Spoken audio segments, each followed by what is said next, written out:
ನಮಸ್ತೆ ಎಲ್ಲರಿಗೂ. Welcome to SK Mysuru ರುಚಿ. ಈ ದಿನ ಕಡಲೆಕಾಳು ಕೋಸು, ಕಾಬೂಲ್ ಕಡಲೆಕಾಳು ಕೋಸು, ಅದರದ್ದು ಪಲ್ಯ, ತಿಳಿಸಾರು, ತಿಂಡಿ ಜೊತೆಗೂ ಆಗುತ್ತೆ, ಇದು ಊಟದ ಜೊತೆಗೂ ಆಗುತ್ತೆ. ಹೇಗೆ ಮಾಡೋದು ಅಂತ ನೋಡ್ಕೊಂಬರೋಣ ಬನ್ನಿ. ನಾನು 1 ಸ್ಪೂನು ಮೆಂತ್ಯ ತೊಗೊಂಡಿದ್ದೀನಿ, 1 ಸ್ಪೂನ್ ಉದ್ದಿನಬೇಳೆ ತೊಗೊಂಡಿದ್ದೀನಿ, 2 ಸಮ ತೊಗೊಂಡಿದ್ದೀನಿ. ಜೋಳ ತೊಗೊಂಡಿದ್ದೀನಿ, ದೊಡ್ಡ ಕಪ್ಪಲ್ಲಿ ಜೋಳ ತೊಗೊಂಡಿದ್ದೀನಿ, ಅದೇ ಸಮ ಅಕ್ಕಿ ತೊಗೊಂಡಿದ್ದೀನಿ. ಇವು 4 ನೀರು ಹಾಕಿ ತೊಳೆದುಬಿಟ್ಟು ನೆನೆ ಹಾಕ್ತೀನಿ.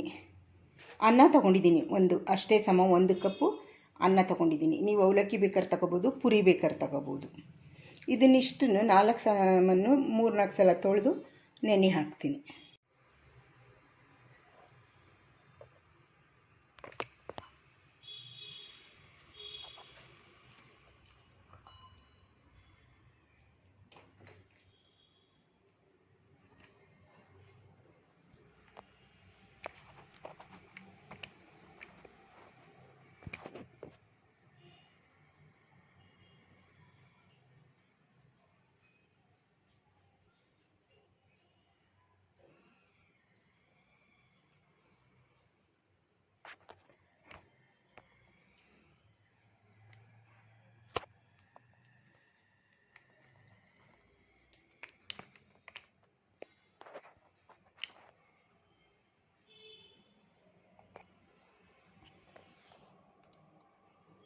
ನೋಡಿ, ಜೋಳನ ಮಿಕ್ಸಿಲಿ 1 ರೌಂಡು ಸಂಜೆ 6 ಗಂಟೆಯಲ್ಲಿ ರುಬ್ಕೊಂಡಿದ್ದೀನಿ, ಬೆಳಗ್ಗೆ ನೆನೆಸಿದ್ದ. ಇವಾಗ ಇದನ್ನು ಒಂದು ಪಾತ್ರೆಗೆ ಹಾಕಿಬಿಟ್ಟು ಇನ್ನೊಂದು ಸಲ ರುಬ್ಕೊಳ್ತೀನಿ. ಅದು ನೋಡಿ ಆ ರೀತಿ ಉಪ್ಪು ಬಂದಿದೆ. ಉಪ್ಪು ಬರುತ್ತೆ ಅಂದ್ಬಿಟ್ಟು ಸ್ವಲ್ಪ ಬೇರೆ ಪಾತ್ರೆಗೂ ತೆಗೆದಿಟ್ಟಿದ್ದೆ. ಇದರಲ್ಲಿ ಮುಕ್ಕಾಲು ಇಟ್ಟಿದೆ, ಆದ್ರೂ ತುಂಬ ಬಂದ್ಬಿಟ್ಟಿದೆ. ಇವಾಗ ದೋಸೆ ಮಾಡೋಣ. ನೋಡಿ, ಸ್ಟವ್ ಆನ್ ಮಾಡಿ ತವ ಇಟ್ಟಿದ್ದೀನಿ, 1 ದೋಸೆ ಹುದಿದ್ದೀನಿ. ಇವಾಗ ದೋಸೆ ತವಾಗೆ ಎಣ್ಣೆ ಹಾಕಬಾರ್ದು, ಹಾಗೆ ಹುದ್ರೆ ಚೆನ್ನಾಗಿ ಬರುತ್ತೆ.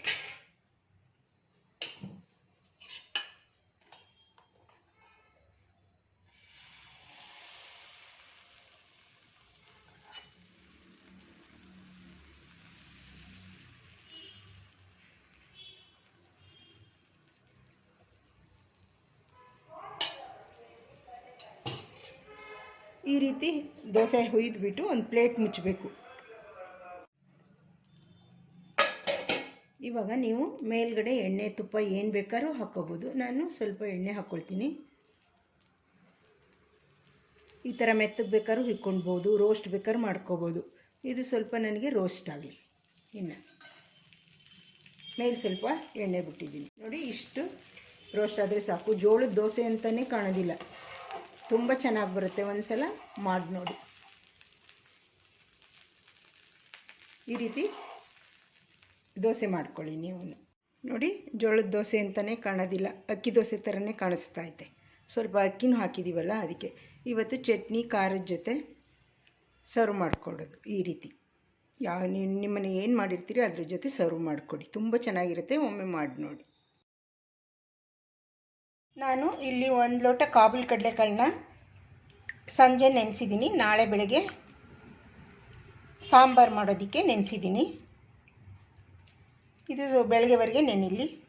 ರಾತ್ರಿ ನೆನೆಸಿದ್ದು ಕಾಬೂಲ್ ಕಡಲೆಕಾಳು 1 ಲೋಟ ಕುಕ್ಕರ್ಗೆ ಹಾಕ್ಕೊಂಡಿದ್ದೀನಿ. ಇವಾಗ ಕೋಸು ಕಟ್ ಮಾಡಿ ಕ್ಲೀನಾಗಿ ತೊಳ್ಕೊಂಡಿದ್ದೀನಿ. ಇದನ್ನು ಕೂಡ ಇದರೊಳಗಡೆ ಹಾಕ್ಕೊಂಡು ಸ್ವಲ್ಪ ನೀರು ಹಾಕಿ ಬೇಯಿಸ್ಕೊಳ್ತೀನಿ. ಉಪ್ಪು ಹಾಕಲ್ಲ, ನೀರು ಹಾಕಿ ಮುಳುಗೋಷ್ಟು ನೀರು ಹಾಕಿ ಬೇಯಿಸ್ಕೊಳ್ತೀನಿ. ನೋಡಿ, ಕಡಲೆಕಾಳು ಮತ್ತು ಕೋಸು ಕುಕ್ಕರ್ಗೆ ಹಾಕಿ ಸ್ವಲ್ಪ ನೀರು ಹಾಕಿದ್ದೀನಿ, ಉಪ್ಪು ಹಾಕಿಲ್ಲ. ಇವಾಗ ಸ್ಟವ್ ಆನ್ ಮಾಡಿ ಇಡ್ತೀನಿ. ಸ್ಟವ್ ಆನ್ ಮಾಡಿ ಬಾಣಲಿಗೆ ಸ್ವಲ್ಪ ಎಣ್ಣೆ ಹಾಕಿದ್ದೀನಿ. ಇದು ಗಣಿಕೆ ಸೊಪ್ಪು ನಮ್ಮ ತಾರಸಿಲಿ ಪಾಟಲ್ಲಿ ಬಿಟ್ಟಿತ್ತು, 1 ಹಿಡಿಯಷ್ಟು ಹಾಕ್ತಾಯಿದ್ದೀನಿ. ನೋಡಿ, ಇಷ್ಟು ಗಾಢಾದ್ಮೇಲೆ 9 ಹಸಿಮೆಣಸಿನಕಾಯಿ ಹಾಕ್ತಾಯಿದ್ದೀನಿ. ಸ್ವಲ್ಪ ಬಿಳಿ ಎಲ್ಲ ಹಾಕ್ತಾಯಿದ್ದೀನಿ, 1-2 ಸ್ಪೂನು. ದೊಡ್ಡ ಸ್ಪೂನಲ್ಲಿ 1 ಸ್ಪೂನು ಕಡಲೆಕಾಯಿ ಬೀಜ ಹಾಕ್ತಾಯಿದ್ದೀನಿ. ಇದೆಲ್ಲ ಸ್ವಲ್ಪ ಫ್ರೈ ಆಗಲಿ. ಈಗ ಸ್ವಲ್ಪ ಬೆಳ್ಳುಳ್ಳಿ ಹಾಕಿದ್ದೀನಿ, ತೆಂಗಿನಕಾಯಿ ಮತ್ತು 1 ಇಂಚು ಶುಂಠಿ. ಇದು ಸ್ವಲ್ಪ ಫ್ರೈ ಮಾಡ್ಕೊಳ್ತೀನಿ. ಇವಾಗ ಹುಣಸೆಹಣ್ಣು ಹಾಕ್ತಾಯಿದ್ದೀನಿ. ರುಚಿಗೆ ತಕ್ಕಷ್ಟು ಉಪ್ಪು ಹಾಕ್ತೀನಿ. ಇನ್ಯಾವ ಸೊಪ್ಪು ಬೇಡ, ಕಾಶಿ ಸೊಪ್ಪು ಅಥವಾ ಗಂಟೆ ಸೊಪ್ಪು ಅಂತೀವಲ್ಲ ಅದನ್ನು ಹಾಕಿ ಬಾಡ್ತಿದ್ದೀನಿ. ಇವಾಗ ಸ್ವಲ್ಪ ತಣ್ಣಗಾದ್ಮೇಲೆ ಚಟ್ನಿ ರುಬ್ಕೊಳ್ಳೋಣ. ಕಡಲೆಕಾಳೆಲ್ಲ ಬೆಂದಿದೆ, ಇದನ್ನು ಸೋಸ್ಕೊಳ್ಳೋಣ. ನೀರು ಸಪ್ರೇಟ್ ಮಾಡಿಕೊಂಡು ತರಕಾರಿ ಸಪ್ರೇಟ್ ಮಾಡ್ಕೊಳ್ಳೋಣ. ಕಡಲೆಕಾಳು ಸೋಸ್ಕೊಂಡಿದ್ವಲ್ಲ, ಆ ರಸಕ್ಕೆ ಕಡಲೆಕಾಳು ಕೋಸು ಬೆಂದಿರೋದು ಸೋಸ್ಕೊಂಡಿದ್ವಲ್ಲ, ಆ ರಸಕ್ಕೆ ಸ್ವಲ್ಪ ಉಪ್ಪು ಹಾಕ್ತಾಯಿದ್ದೀನಿ.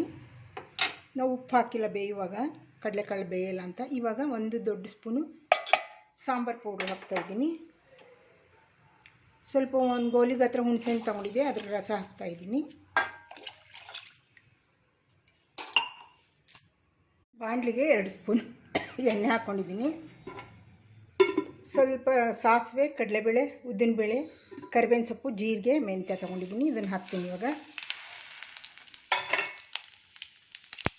ಸ್ವಲ್ಪ ಹಿಂಗೆ ಹಾಕ್ತೀನಿ. ಇದೆಲ್ಲ ಸ್ವಲ್ಪ ಫ್ರೈ ಆಗಲಿ.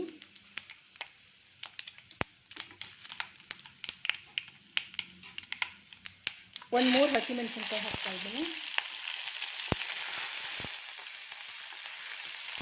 ನಾನು ಈರುಳ್ಳಿ ಹಾಕ್ತಾಯಿಲ್ಲ, ಈರುಳ್ಳಿ ಬೇಕಾದವರು ಹಾಕ್ಕೋಬೋದು. ಇದು ಸ್ವಲ್ಪ ಫ್ರೈ ಆದಮೇಲೆ ಸಾಸ್ ಇಟ್ಕೊಂಡಿದ್ವಲ್ಲ ಕಡಲೆಕಾಳು ಕೋಸು, ಅದನ್ನು ಹಾಕ್ತಾಯಿದ್ದೀನಿ.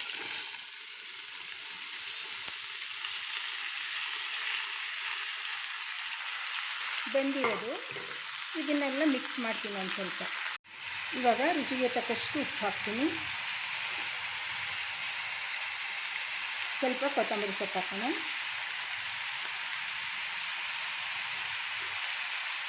ಸ್ವಲ್ಪ ಕಾಯಿ ತುರಿ ಹಾಕ್ತೀನಿ. ಇದನ್ನೆಲ್ಲ ಮಿಕ್ಸ್ ಮಾಡೋಣ. ಇವಾಗ ಪಲ್ಯ ರೆಡಿಯಾಗಿದೆ. ಸಾಂಬಾರು ಇಡೋಣ ತೆಗೆದು. ಇವಾಗ ಸಾಂಬಾರು ಇಡ್ತೀನಿ. ನೋಡಿ, ಚಟ್ನಿನೂ ರುಬ್ಬಿದ್ದಾಗಿದೆ. ಇದನ್ನು ನಾನು ರೊಟ್ಟಿ ಮಾಡ್ಕೊಂಡಿದ್ದೀನಿ. ರೊಟ್ಟಿ, ಚಟ್ನಿ, ಬೆಣ್ಣೆ, ಕಾಬೂಲ್ ಕಡಲೆಕಾಳು ಕೋಸಂದು ಪಲ್ಯ. ಈ ರೀತಿ ಸರ್ವ್ ಮಾಡಿಕೊಡೋದು. ಇವಾಗ ಒಗ್ಗರಣೆ ಸಾಮಾನು ತೊಗೊಂಡಿದ್ದೀನಿ. ಸಾಸಿವೆ, ಕಡಲೆಬೇಳೆ, ಉದ್ದಿನಬೇಳೆ, ಜೀರಿಗೆ, ಮೆಂತ್ಯ ತೊಗೊಂಡಿದ್ದೀನಿ. ಈಗ ಈರುಳ್ಳಿ, ಬೆಳ್ಳುಳ್ಳಿ, ಹಸಿಮೆಣಸಿನ್ಕಾಯಿ, ಕರಿಬೇವಿನ ಸೊಪ್ಪು ತೊಗೊಂಡಿದ್ದೀನಿ. ಸ್ವಲ್ಪ ಹಿಂಗೆ ತೊಗೊಂಡಿದ್ದೀನಿ. ಇವಾಗ ಒಗ್ಗರಣೆ ಸಾಮಾನು ಹಾಕೋಣ.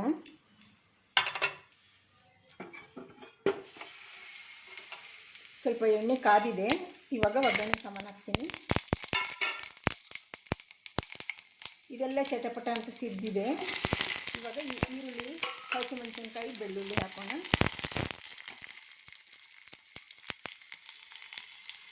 ಇವಾಗ ಸ್ವಲ್ಪ ಹಿಂಗೆ ಹಾಕ್ತಾಯಿದ್ದೀನಿ.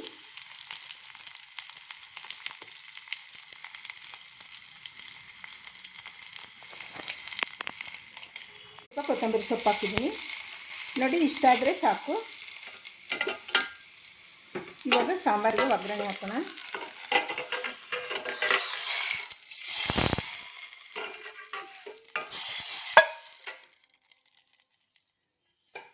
ಇಷ್ಟೇ ನಾವು ತಿಳಿ ಸಾರು ಮಾಡ್ಕೊಳ್ಳೋದು. ರುಬ್ಬಾಕಲ್ಲ, ಏನಿಲ್ಲ. ಕಡಲೆಕಾಳು ಕೋಸಂದು ಕಟ್ಟು ಬಿಟ್ಟಿರುತ್ತಲ್ಲ ಸಾಂಬಾರಿಗೆ ಒಗ್ಗರಣೆ ಹಾಕೋದಷ್ಟೇ. ಅನ್ನನೂ ರೆಡಿಯಾಗಿದೆ. ಇವಾಗ ಊಟ ತಯಾರು ಮಾಡೋಣ. ಈ ರೀತಿ ಸರ್ವ್ ಮಾಡಿಕೊಡೋದು. ಅನ್ನ, ತಿಳಿ ಸಾರು, ಅದರದ್ದು ಪಲ್ಯ, ಮಜ್ಜಿಗೆ, ಸೇವ್. ಈ ರೀತಿ ಸರ್ವ್ ಮಾಡಿ ಕೊಡಿ. ಈ ರೆಸಿಪಿ ನಿಮಗೆ ಇಷ್ಟ ಆದರೆ ಲೈಕ್ ಮಾಡಿ, ಶೇರ್ ಮಾಡಿ, ನನ್ನ ಚಾನಲ್ಗೆ ಸಬ್ಸ್ಕ್ರೈಬ್ ಮಾಡಿ. ಮತ್ತೆ ಬರ್ತೀನಿ ಹೊಸ ರುಚಿಯೊಂದಿಗೆ. ಬಾಯ್.